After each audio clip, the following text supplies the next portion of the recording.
The fact that they did not follow us at once into the house, as anyone else would have done, seems to me to show that they have some sense of shame left. They have been eating muffins. That looks like repentance. They don't seem to notice it at all. Couldn't you cough? But I haven't got a cough. They're looking at us. What effrontery!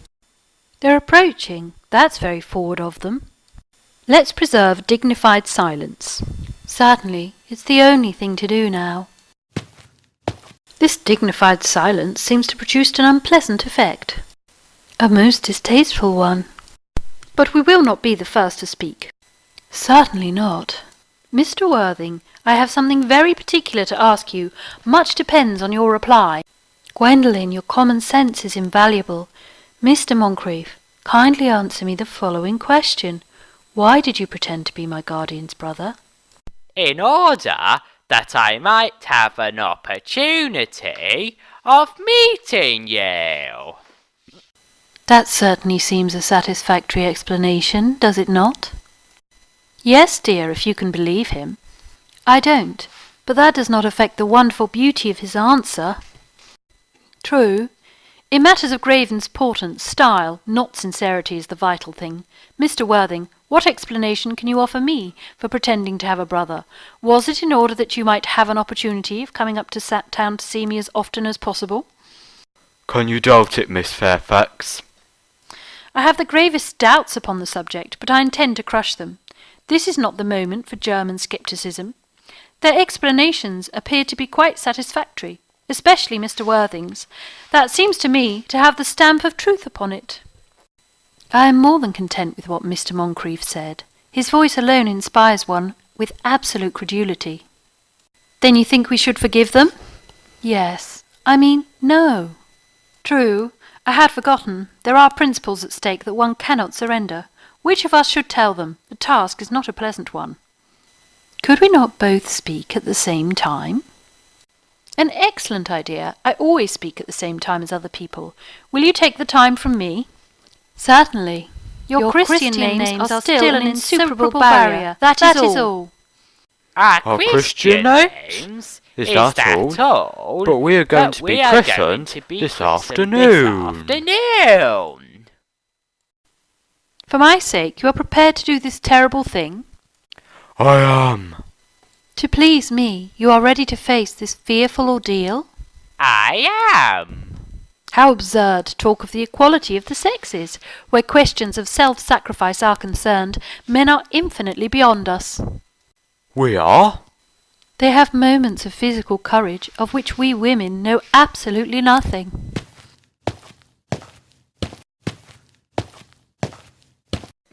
Darling. Darling?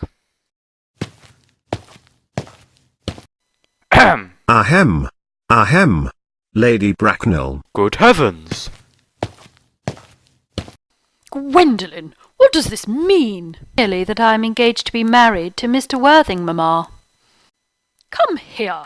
Hesitation of any kind is a sign of mental decay in the young, of physical weakness in the old. Apprised, sir, of my daughter's sudden flight by her trusty maid, whose confidence I purchased by means of a small coin. I followed her at once by a luggage train. Her unhappy father is, I am glad to say, under the impression that she is attending a more than usually lengthy lecture by the University Extension Scheme on the influence of a permanent income on thought. I do not propose to undeceive him. Indeed, I have never undeceived him on any question. I would consider it wrong.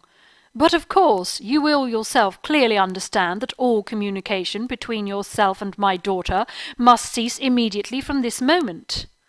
On this point, as indeed on all points, I am firm. I am engaged to be married to Gwendolen, Lady Bracknell. You are nothing of the kind, sir. And now, as regards Algernon. Yes, Aunt Augusta. May I ask if it is in this house that your invalid friend Mr. Bunbury resides? Oh, no, Bunbury doesn't live here. Bunbury is somewhere else at present. In fact, Bunbury is dead. Dead? When did Mr. Bunbury die? His death must have been extremely sudden. Oh, I killed Bunbury this afternoon. I mean, poor Bunbury died this afternoon. What did he die of? Oh, he was quite exploded. Exploded? Was he the victim of a revolutionary outrage? I was not aware that Mr. Bunbury was interested in social legislation. If so, he is well punished for his morbidity. My dear Aunt Augusta, I mean he was found out. The doctors found out that Bunbury could not live. That is what I mean. So Bunbury died. He seems to have great confidence in the opinion of his physicians. I am glad, however, that he made up his mind at the last to some definite course of action, and acted under proper medical advice. And now that we have finally got rid of this Mr. Bunbury, may I ask, Mr. Worthing, who is that young person whose hand my nephew Algernon is now holding in what seems to be a peculiarly unnecessary manner? That lady is Miss Cecily Cardew, my ward. I am engaged to be married to Cecily, Aunt Augusta. I beg your pardon? Mr. Moncrieff and I are engaged to be married, Lady Bracknell. I do not know whether there is anything peculiarly exciting in the air of this particular part of Hertfordshire, but the number of engagements that go on seems to be considerably above the proper average that statistics have laid down for our guidance. I think some preliminary inquiry on my part would not be out of place. Mr. Worthing, is Miss Cardew at all connected with any of the larger railway stations in London? I merely desire information. Until yesterday I had no idea that there were any families or persons whose origin was a terminus. Miss Cardew is the granddaughter of the late Mr. Thomas Cardew of 149 Belgrave Square, SW, Gervars Park, Dorking, Surrey, and the Sporran, 5 Shire, NB. That sounds not unsatisfactory. 3 addresses always inspire confidence, even in tradesmen. But what proof have I of their authenticity? I have carefully preserved the court guides of the period. They are open to your inspection, Lady Bracknell. I have known strange errors in that publication. Miss Cardew's family solicitors are Messrs. Markby, Markby, and Markby. Markby, and Markby, a firm of the very highest position in their profession. Indeed, I am told that one of Mr. Markby's is occasionally to be seen at dinner parties. So far, I am satisfied. How extremely kind of you, Lady Bracknell. I have also in my possession, you'll be pleased to hear, certificates of Miss Cardew's birth, baptism, whooping, cough, registration, vaccination, confirmation, and the measles, both the German and the English variety. Ah, a life crowded with incident, I see, though perhaps somewhat too exciting for a young girl. I am not myself in favour of premature experiences.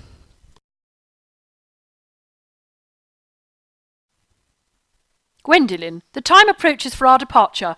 We have not a moment to lose. As a matter of form, Mr. Worthing, I had better ask you if Miss Cardew has any little fortune.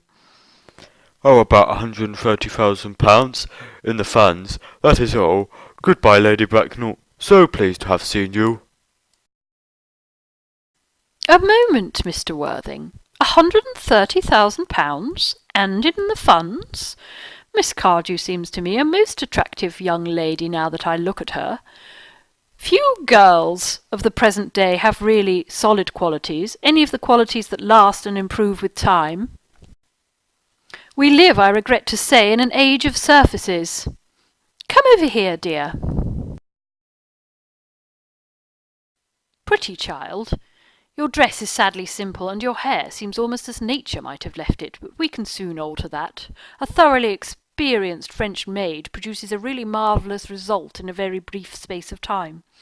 I remember recommending one to young Lady Lancing, and after 3 months her own husband did not know her. And after 6 months nobody knew her. Kindly turn round, sweet child. No, the side view is what I want. Yes, quite as I expected. There are distinct social possibilities in your profile. The 2 weak points in our age are its want of principle and its want of profile. The Chin a little higher, dear. Style largely depends on the way the chin is worn. They are worn very high just at present. Algernon? Yes, Aunt Augusta. There are distinct social possibilities in Miss Cardew's profile. Cecily is the sweetest, dearest, prettiest girl in the whole world, and I don't care twopence about social possibilities. Never speak disrespectfully of society, Algernon. Only people who can't get into it do that. Dear child, of course you know that Algernon has nothing but his debts to depend upon. But I do not approve of mercenary marriages. When I married Lord Bracknell, I had no fortune of any kind, but I never dreamed for a moment of allowing that to stand in my way. Well, I suppose I must give my consent. Thank you, Aunt Augusta. Cecily, you may kiss me. Thank you, Lady Bracknell. You may also address me as Aunt Augusta for the future. Thank you, Aunt Augusta. The marriage, I think, could better take place quite soon. Thank you, Aunt Augusta. Thank you, Aunt Augusta. To speak frankly, I am not in favour of long engagements. They give people the opportunity of finding out each other's character before marriage, which I think is never advisable. I beg your pardon for interrupting you, Lady Bracknell, but this engagement is quite out of the question. I am Miss Cardew's guardian, and she cannot marry without my consent until she comes of age. That consent I absolutely decline to give. Upon what grounds, may I ask? Algernon is an extremely, I may say, an ostensibly eligible young man. He has nothing, but he looks everything. What more can one desire? It pains me very much to have to speak frankly to you, Lady Bracknell, about your nephew. But the fact is that I do not approve at all of his moral character. I suspect him of being untruthful. Untruthful? My nephew Algernon? Impossible! He is an Oxonian. I fear there can be no possible doubt about the matter. This afternoon, during my temporary absence in London, on an important question of romance, he obtained admission to my house by means of the false pretence of being my brother. Under an assumed name he drank. I've just been informed by my butler an entire pint bottle of my Pierrot Jouet Brut 89 wine I was specially reserving for myself. Continuing his disgraceful deception, he succeeded in the course of the afternoon in alienating the affections of my only ward. He subsequently stayed to tea, and devoured every single muffin. And what makes his conduct all the more heartless is that he was perfectly well aware from the first that I have no brother, that I never had a brother, and that I don't intend to ever have a brother, not even of any kind. I distinctly told him so myself yesterday afternoon. Mr. Worthing, after careful consideration, I have decided entirely to overlook my nephew's conduct to you. That is very generous of you, Lady Bracknell. My own decision, however, is unalterable. I decline to give my consent. Come here, sweet child. How old are you, dear? Well, I really am only 18, but I always admit to 20 when I go to evening parties. You're perfectly right in making some slight alteration. Indeed, no woman should ever be quite accurate about her age. It looks so calculating. 18, but admitting to 20 at evening parties. Well, it will not be very long before you are of age and free from the constraints of tutelage. So I don't think your guardian's consent is, after all, a matter of any importance. Pray excuse me, Lady Bracknell, for interrupting you again, but it is only fair to tell you that according to the terms of her grandfather's will, Miss Cardew does not come legally of age till she is 35. That does not seem to me to be a grave objection. 35 is a very attractive age. London society is full of women of the highest birth who have, of their own free choice, remained 35 for years. Lady Dumbleton is a case in point. To my own knowledge, she has been 35 ever since she arrived at the age of 40, which was many years ago now. I see no reason why our dear Cecily should not be even still more attractive at the age you mention than she is at present. There will be a large accumulation of property. Algy, could you wait for me till I was 35? Of course I could, Cecily. You know I could. Yes, I felt it instinctively, but I couldn't wait all that time. I hate waiting even 5 minutes for anybody. It always makes me rather cross. I'm not punctual myself, I know, but I do like punctuality in others, and waiting, even to be married, is quite out of the question. Then what is to be done, Cecily? I don't know, Mr. Moncrief. My dear Mr. Worthing, as Miss Cecily states positively that she cannot wait till she is 35, a remark which I am bound to say seems to me to show a somewhat impatient nature, I would beg of you to reconsider your decision.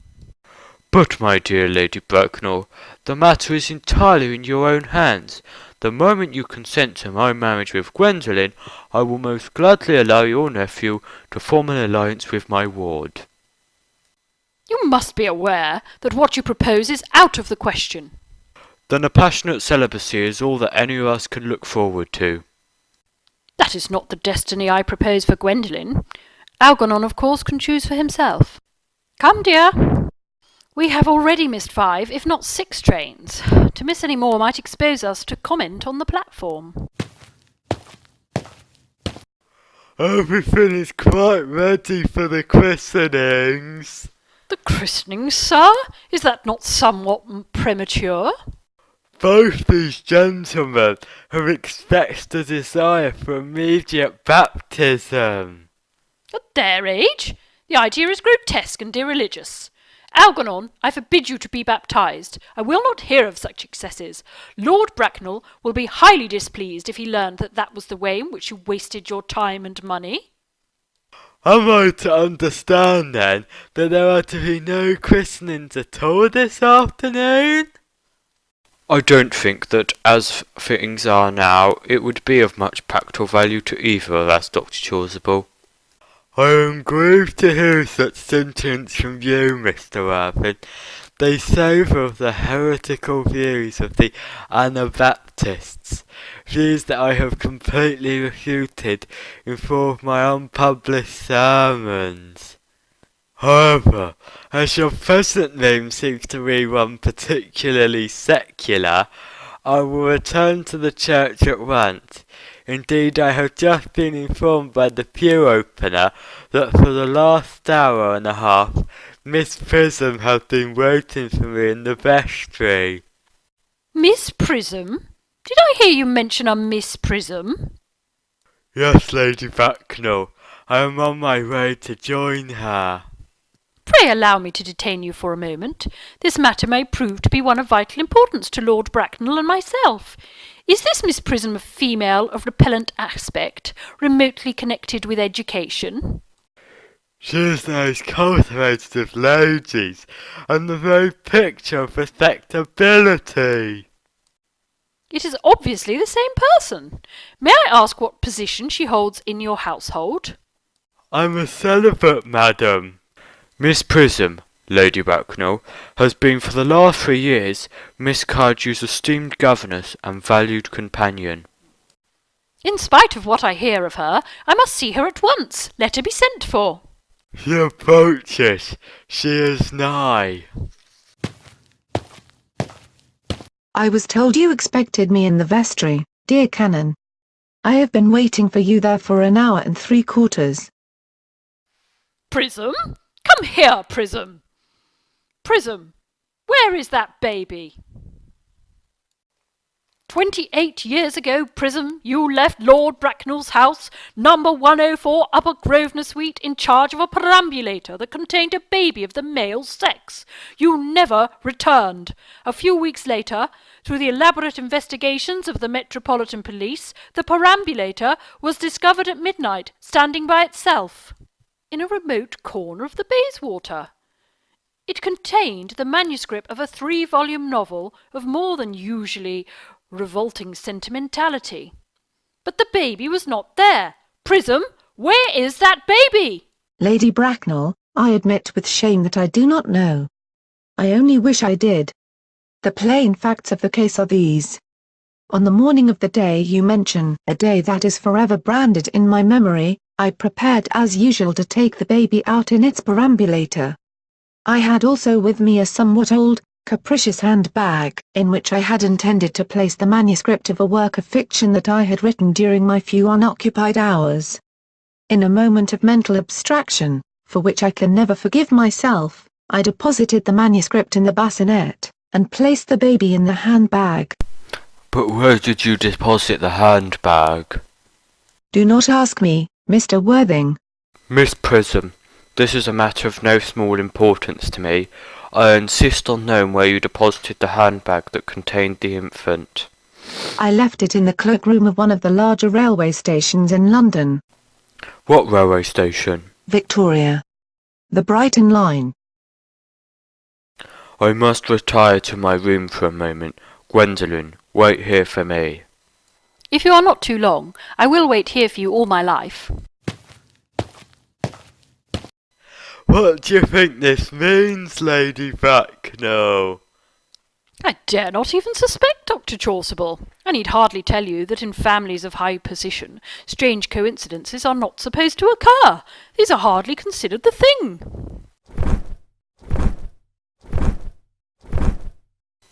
Uncle Jack seems strangely agitated. Your guardian has a very emotional nature. The noise is extremely unpleasant. It sounds as if he was having an argument. I dislike arguments of any kind. They are always vulgar and often convincing. It has stopped now. I wish he would arrive at some conclusion. This suspense is terrible. I hope it will last. Is this the handbag, Miss Prism? Examine it carefully before you speak. The happiness of more than one life depends on your answer. It seems to be mine. Yes, here is the injury it received through the upsetting of a Gower Street omnibus in younger and happier days. Here is the stain on the lining caused by the explosion of a temperance beverage, an incident that occurred at Leamington. And here, on the lock, are my initials. I had forgotten that in an extravagant mood I had them placed there. The bag is undoubtedly mine. I am delighted to have it so unexpectedly restored to me. It has been a great inconvenience being without it all these years. Miss Prism, more is restored to you than this handbag. I was the baby you placed in it. You? Yes. Mother! Mr. Worthing, I am unmarried. Unmarried? I do not deny that this is a serious blow, but after all, who has the right to cast a cone against one who has suffered? Cannot repentance wipe out an act of folly? Why should there be one law for men and another for a woman? Mother, I forgive you. Mr. Worthing, there is some error. There is the lady who can tell you who you really are. Lady Bracknell, I hate to seem inquisitive, but would you kindly inform me who I am? I am afraid that the news I have to give you will not altogether please you. You are the son of my poor sister, Mrs. Moncrief, and consequently Algernon's elder brother. Algy's older brother? Then I have a brother after all. I knew I had a brother. I always said I had a brother, Cecily. How could you have ever doubted that? I had a brother! Dr. Chasuble, my unfortunate brother. Miss Prism, my unfortunate brother. Gwendolen, my unfortunate brother. Algy, you young scoundrel, you will have to treat me with more respect in the future. You have never behaved to me like a brother in all your life. Well, not till today, old bull. I admit I did my best. However, though, I was out of practice. My own? But what own are you?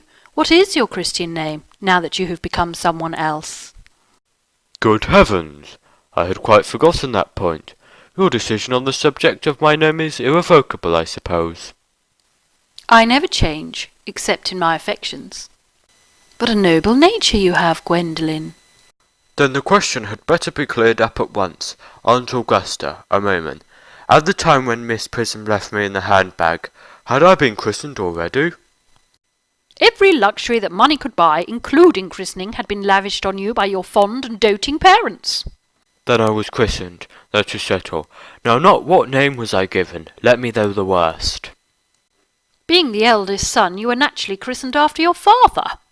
Yes, but what was my father's Christian name?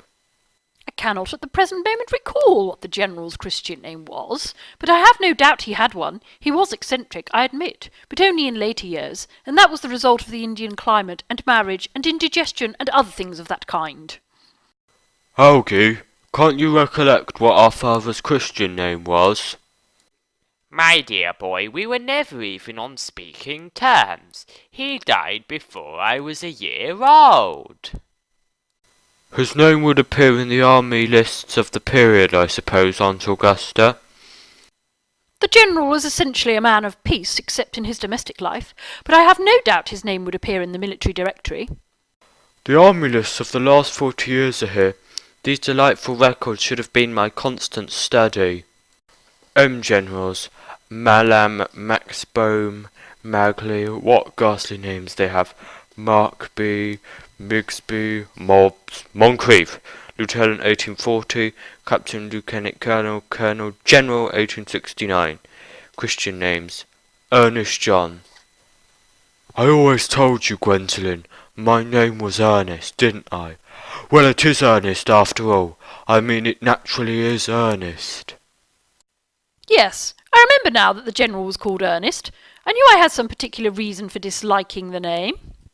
Ernest, my own Ernest. I felt from the first that you could have no other name. Gwendolen, it is a terrible thing for a man to find out suddenly that all his life he has been thinking nothing but the truth. Can you forgive me? I can, for I feel you are sure to change. My own one, Letitia. Frederick. At last. Cecily, at last. Gwendolen, at last. My nephew, you seem to be displaying signs of triviality. On the contrary, Aunt Augusta, I've now realised for the first time in my life the vital importance of being earnest.